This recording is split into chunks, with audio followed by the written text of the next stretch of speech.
আসসালামু আলাইকুম রহমতুল্লাহ। আমরা যারা বোর্ড চ্যালেঞ্জ করি জাতীয় বিশ্ববিদ্যালয়ের আন্ডারে, তারা এই যে এখান থেকে যে সার্ভিসে যেতে হবে, এরপরে পুনর্মূল্যায়ন, এরপরে এখানে আপনার রিপেমেন্ট, এ জায়গায় রোল নম্বর রেজিস্ট্রেশন নাম্বার দিতে হবে, এরপর আপনার ফোন নাম্বার দিতে হবে, এরপরে সার্চে চাপ দিলে আপনার সাবজেক্ট যে কটা আসলে আপনি বোর্ড চ্যালেঞ্জ করতেছেন সেগুলো আসবে এখানে।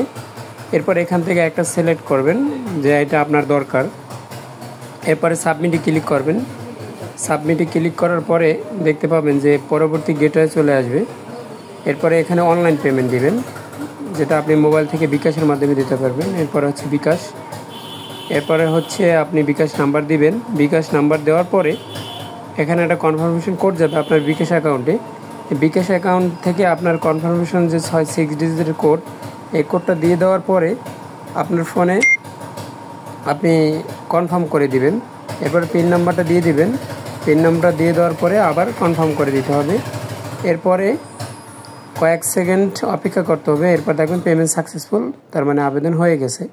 এরপর আপনি যদি কাস্টমারকে দেখাতে চান যে সেটা হয়েছে কিনা, এর আবার পুনর্মূল্যায়ন যাবেন এবং চেক পেমেন্ট এখানে দেওয়ার পরে এখানে লেখা আছে রেজিস্ট্রেশন নাম্বার, রোল নম্বর অথবা ট্রানজ্যাকশন আইডি, এবং এখানে এটা দেওয়ার পরে ফাইন চাপ দিবেন। তারপরে অটোমেটিক এটা আসবে। এরপরে চাপ দিলে নাম দাম সব দেখা যাবে যে তার হয়েছে কিনা। এটা আমি প্রুফ সহ দেখাতে পারবেন আর কি।